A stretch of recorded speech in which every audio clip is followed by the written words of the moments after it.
할렐루야. 오늘 죽음을 이기시고 우리의 그리스도이신 예수님께서 부활하셔서 믿는 여러분들의 주와 그리스도가 되셨습니다. 부활 신앙 고백으로 교회를 이루고 하나님을 찬양하는 여러분에게 영원한 생명을 주관하시는 하나님의 은혜가 생명력으로 충만하시기를 주의 이름으로 축원을 드립니다. 서양의 역사 가운데 보면은 사조의 흐름이 다양하게 등장을 합니다. 종교 개혁 또는 르네상스 시절과 맞물려 있는 사조 중에 하나가 17세기에 발흥을 했던 바로크 시대라고 구분을 합니다. 이 바로크라고 하는 말은 포르투갈 말인 바로코라고 하는 말에서 연유합니다.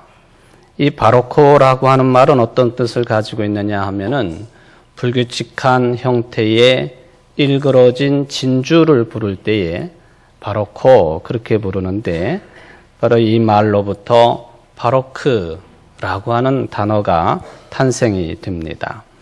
이 바로크 시대의 시대적인 특징을 이야기를 한다면 도저히 섞일 수 없는 또는 도저히 화해할 수 없는 여러 가지 모순들이 팽팽하게 긴장감을 이루고 있는 것이다 라고 바로크 시대의 특징을 이야기할 수가 있겠습니다. 예를 들면 우리 인간의 삶을 절대적으로 긍정하는 면이 있다고 한다면 또 반면에 극단적으로 인간의 삶 자체를 부정하는 경향성이 동시에 존재하는 시절이었습니다.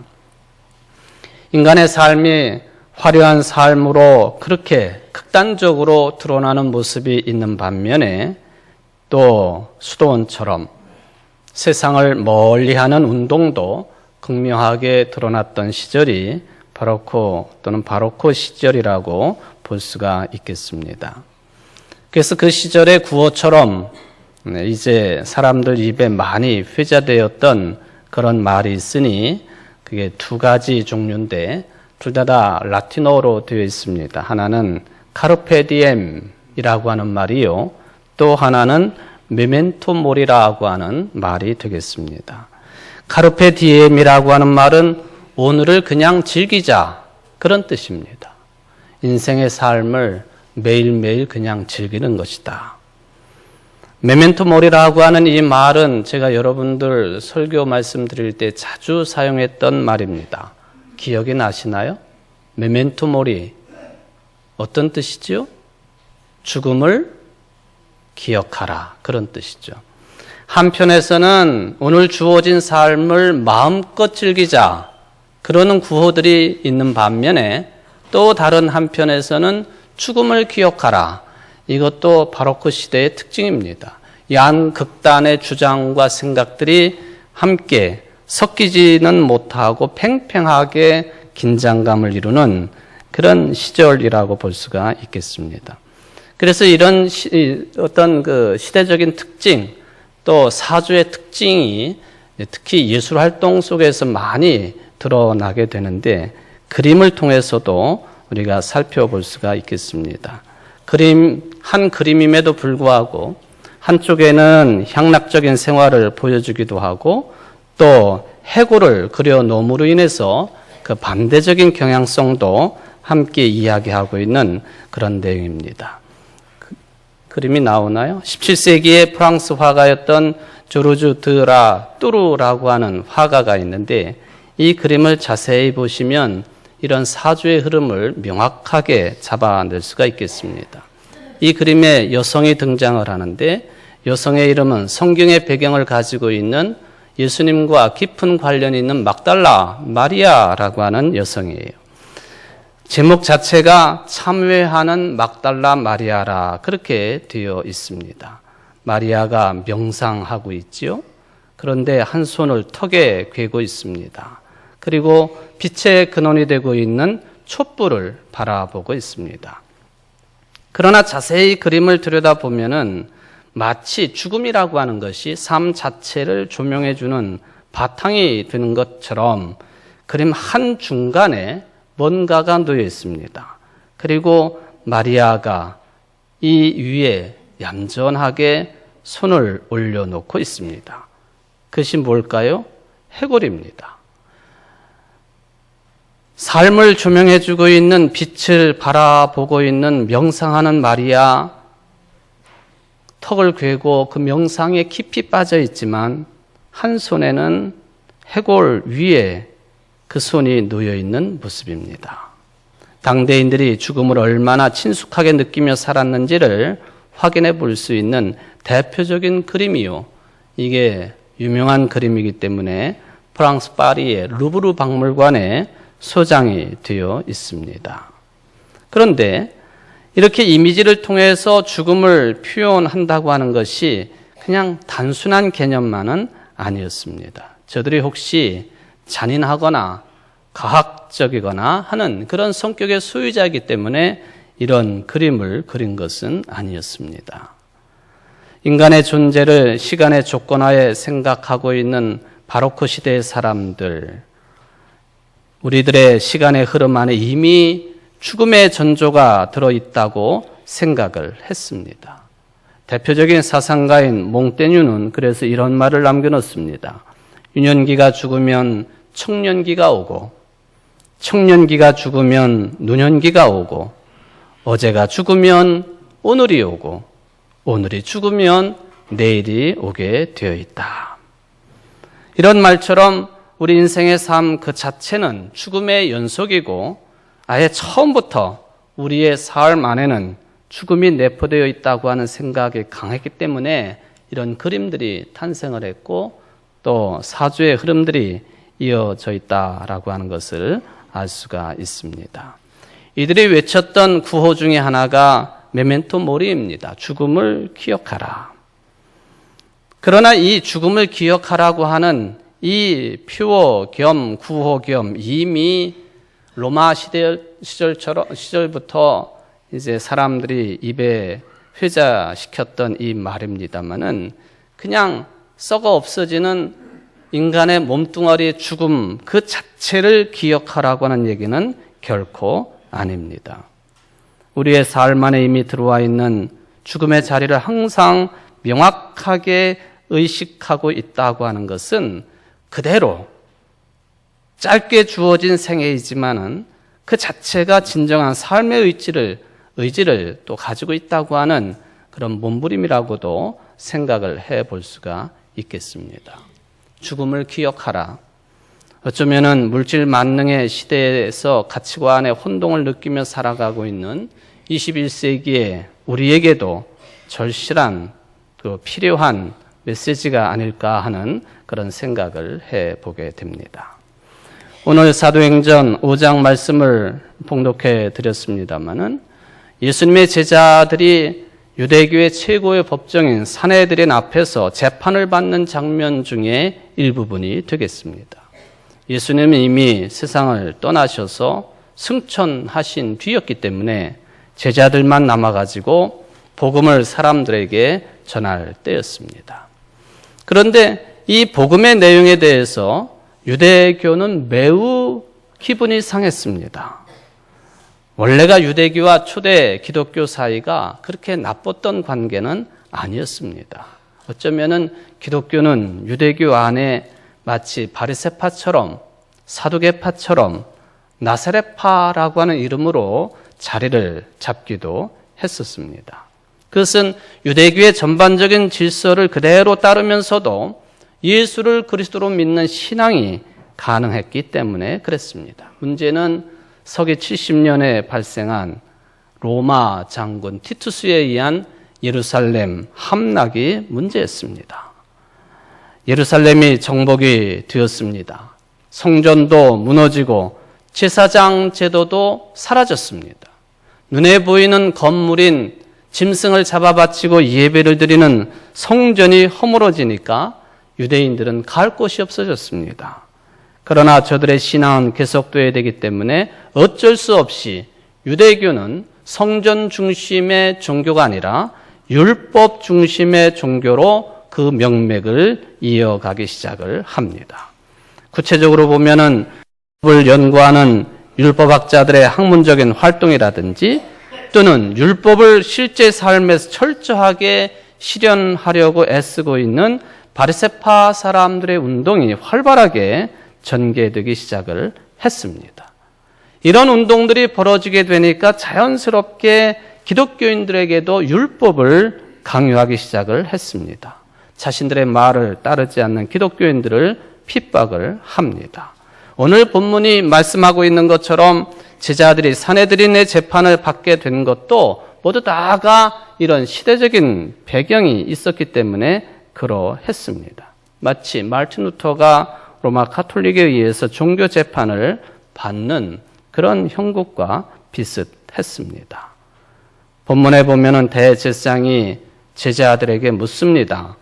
우리가 이 이름으로 사람을 가르치지 말라고 언금하였으되 너희가 너희 가르침을 예루살렘에 가득하게 하니 이 사람의 피로 우리에게로 돌리고자 함이로다.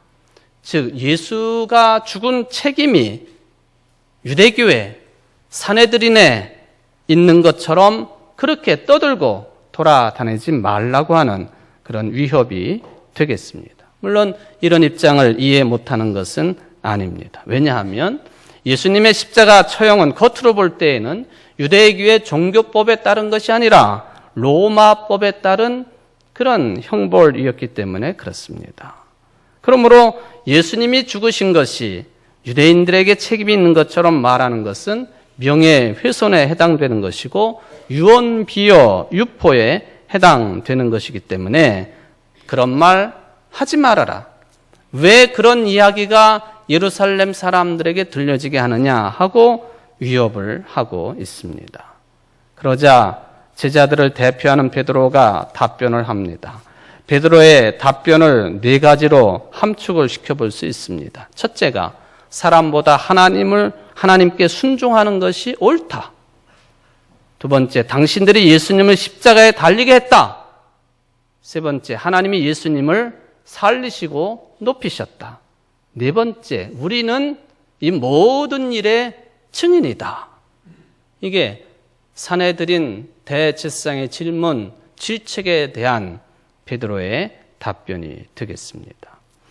여기 여러 가지가 다 중요한 내용이 되겠습니다만은 제자들이 자신들의 정체성을 밝혔는데 우리는 무엇하는 사람인 줄 아느냐? 예수 사건에 대한 증인이라고 하는 그 설명을 해 주었습니다.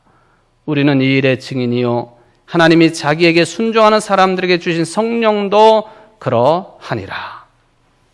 바로 예수 그리스도의 고난과 죽음과 부활하신 일, 이 일에 우리는 모두 다가 증인이다 하는 것이죠.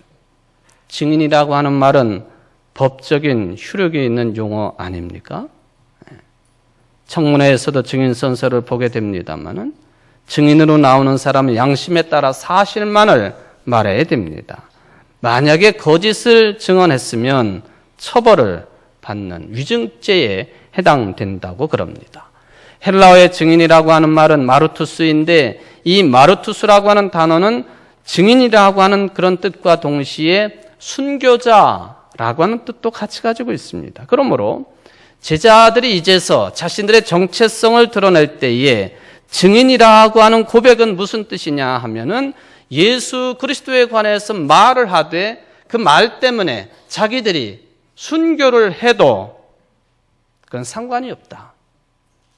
예수 그리스도에 관한 모든 것을 증언하는데 그것 때문에 내가 예수님처럼 십자가에 달려도 거꾸로 매달려도 창에 찔려 죽어도 끓는 기름가마에 튀겨져도 살 껍질이 다 벗겨져도 우리는 그런 순교를 각오로 우리의 신앙을 우리의 운명과 일치시키는 사람들이다라고 하는 그런 정체성을 분명하게 밝혀주고 있습니다. 베드로가 산헤드린 대제사장의 질문에 겁을 먹지 않고 당당하게 이렇게 답변을 했습니다. 그리고는 베드로의 이 답변 속에서 우리는 중요한 사실을 하나 발견을 하게 되겠습니다만은 십자가형을 달리신 예수님을 하나님이 살리셨다는 것이고 이것은 예수님의 부활을 가리키는 말씀이 되겠습니다. 그런데 부활이라고 하는 건 실제적으로 뭐냐 하는 문제가 부딪히게 됩니다. 베드로는 그 의미를, 즉 부활의 의미를, 실제적인 의미를 31절에서 설명을 합니다. 이스라엘에게 회개함과 죄 사함을 주시려고 그를 오른손으로 높이사 임금과 구주로 삼으셨느니라. 예수님을 오른손으로 높이셨다. 바로 이 능력이 부활이라고 하는 것입니다. 하나님께서 무엇 때문에 이 놀라운 일을 행하셨느냐? 그 이유가 무슨 의미가 있는 것이냐? 베드로의 말씀에 따르면 회개와 죄사함을 위해서 하나님께서 예수 그리스도를 죽게 하셨지만 높이시는 그런 부활의 역사를 일으키셨다 하는 것이죠. 부활이 무엇이냐? 베드로의 신앙 고백에 따르면 부활은 회개와 사죄의 근본적인 능력입니다. 어떤 분들은 이게 무슨 의미인가, 나하고는 상관이 없다 그렇게 생각하는 분들도 있겠습니다만은 예수 그리스도의 증인으로 산다는 베드로의 말을 우리가 듣게 되면 부활의 의미는, 또는 하나님께서 왜 예수 그리스도를 부활로 높이셨을까? 회개와 사죄를 위해서 그렇게 하셨다라고 하는 그런 의미로 받아들일 수가 있겠습니다. 왜 이것이 필요한가? 왜 회개를 해야 되고 사죄가 필요한가? 그것을 위해서 예수님이 왜 높이시는 부활하셔야만 되겠는가? 그것은 우리의 인간 사회가 증오와 폭력으로 물들어 있기 때문에 그렇습니다. 도대체 인간 사회의 증오와 폭력의 원인이 무엇입니까? 성경은 그것을 죄라고 분명하게 말씀을 하십니다. 죄는 자기를 높이는 마음을 가리킵니다. 그래서 죄가 무엇인지에 대해서 어거스틴은 교만이라고 했고, 토마스 아퀴나스는 자기 사랑이라고 했고, 판넨 베르크라고 하는 사람은 자기 집중이 죄라 했습니다. 교만이요, 자기 사랑이요, 자기 집중이 죄라. 바로 이 죄 때문에 인간 사회가 증오심에 가득 차 있고 폭력으로 물들어 있다라고 하는 그런 지적이 되겠습니다. 문제는 우리 인간들이 이 죄에서 벗어날 수 없다고 하는 것입니다. 그러기에 기독교의 가르침은 모든 인간들이 죄에 물들어 있다고 말씀을 하십니다. 있는 그대로 사람을 직관하는 신앙 고백이 되겠죠. 사도 바울도 로마서에서 말씀을 하십니다. 모든 사람들이 죄의 지배 아래 놓여 있다. 여기에서 회개는 죄의 구체적인 모습인 교만과 자기 사랑과 자기 집중과 자기 중심에서 벗어나는 것이 회개입니다. 그러기에 하나님께서는 계속해서 우리에게 회개를 요청을 하십니다. 문제는 스스로의 힘으로 회개가 불가능하다는 것입니다. 그러기에 우리들이 구원받기를 간절히 원하시는 하나님께서 완전하게 다른 길을 허락하셨습니다. 뭐냐? 예수 그리스도를 믿기만 하면 죄에서 용서받게 된다고 하는 것이죠. 이것이 바로 하나님으로부터 의롭다고 인정을 받는 칭의의 문제입니다. 실제로 우리는 그렇지 않지만 하나님께서 그렇다고 인정해 주시는 것입니다. 그러기에 하나님의 말씀은 계속해서 예수를 믿으라고 우리에게 호소를 합니다. 십자가에 달려 죽었지만은 하나님에 의해서 죽은 자로부터 살아나 높여지신 예수를 그리스도로 믿으라.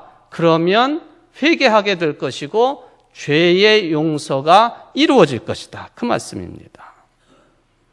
예수를 그리스도로 믿는다는 것, 예수를 부활한 자로 믿는다고 하는 것, 예수를 종말의 재림할 자로 믿는다고 하는 것, 그것은 요한복음 14장 6절에 있는 말씀처럼 예수가 곧 우리의 길과 진리요 생명으로 믿는다고 하는 뜻이 되겠습니다. 이게 우리 기독교 신앙의 진수가 되겠습니다.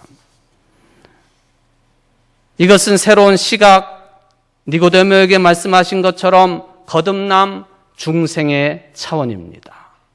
예수님을 전혀 다른 생명체로, 말하자면 부활하신 분으로 경험하는 사람들에게는 거듭남이, 중생이, 새로운 영적인 시각이 열리게 되어 있습니다. 바로 이런 체험이 너무나도 뚜렷하기 때문에 베드로는 이 모든 일에 자기들은 증인이라 합니다. 그리고 이런 신앙적인 체험이 뚜렷한 사람일수록 세상을 증인으로 살아갈 수밖에 없게 되어 있습니다. 여러분, 예수 그리스도의 부활은 여러분들이 인생을 살아가면서 질 수 있는 모든 죄의 짐으로부터의 해방의 의미입니다. 베드로는 자유와 평화를 가리키는 죄 사함을 경험했기 때문에 예수 그리스도의 증인으로 산다고 고백을 할 수가 있었습니다. 어떻게 우리가 베드로처럼 예수 그리스도의 증인으로 회개와 죄사함, 자유와 평화를 누리며 살 수가 있겠는가? 우리의 주변 상황은 녹록하지 않습니다. 너무나도 천박하고 세속적이고 포악한 사회 구조 속에 살고 있는데 우리들이 이러한 상황을 스스로 뚫고 나가기는 불가능한 상태입니다. 신앙인으로 그리스도인으로 최선의 삶은 무슨 일을 하든지 간에 예수님의 부활을, 즉 회개와 죄사함을 주시려고 하나님께서 예수 그리스도를 새로운 생명의 세계로 높이셨다고 하는 사실을, 이 진리를 마음에 새기고 사는 것뿐입니다.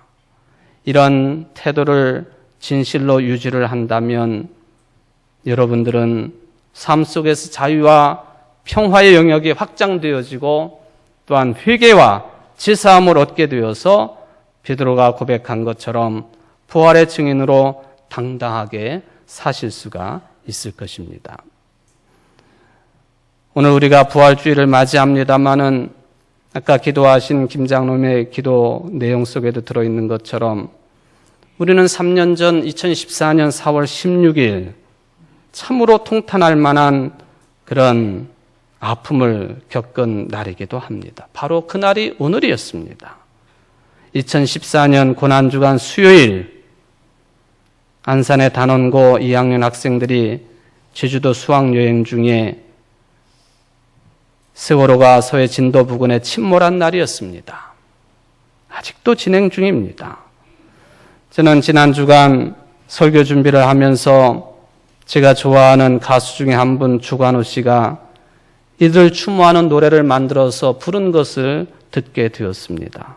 풍등이라고 하는 제목이었습니다. 그런데 그 마지막에 자막이 저의 가슴을 힘차게 두들겼습니다. 거기에 제가 설교 처음에 말씀을 드렸던 라틴어가 등장을 합니다. 메멘토 모리.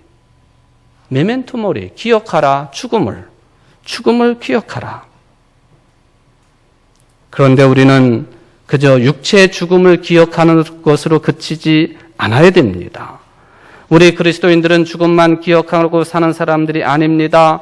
죽음을 넘어서서 다시 살 것을 기억하며 신앙으로 고백하고 생활로 영위하는 희망의 삶을 영위하는 사람들이 돼야 됩니다. 메멘토 모리, 죽음을 기억하라. 또다시 우리는 메멘토 레노바티오, 부활을 기억하라. 바울이 디모데에게 이것을 가르쳤습니다. 내가 전하는 복음대로 다윗의 자손으로 나시고 죽은 사람 가운데 살아나신 예수 그리스도를 기억하십시오. 죽었지만 다시 살아나신 예수 그리스도를 기억하십시오. 메멘토 모리해라. 메멘토 레노바티오.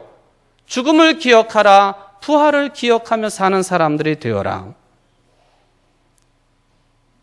메멘토 예수스 크리스투스.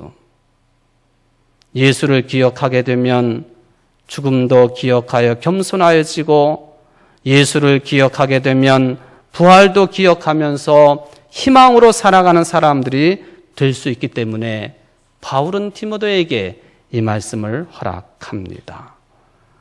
죽은 사람 가운데 살아나신 예수 그리스도를 기억하십시오.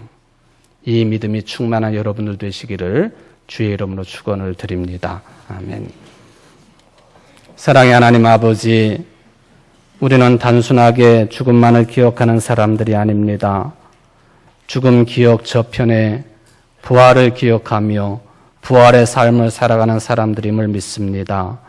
주님 우리에게 부활주의를 맞이하여 이 험악한 세상 속에서 죽음만을 바라보는 그런 삶이 아니라 죽음을 넘어서서 부활하신 그리스도를 기억하며 살기로 다짐할 수 있는 이 자리에 함께한 모든 성도들이 될 수 있도록 은혜를 베풀어 주옵소서.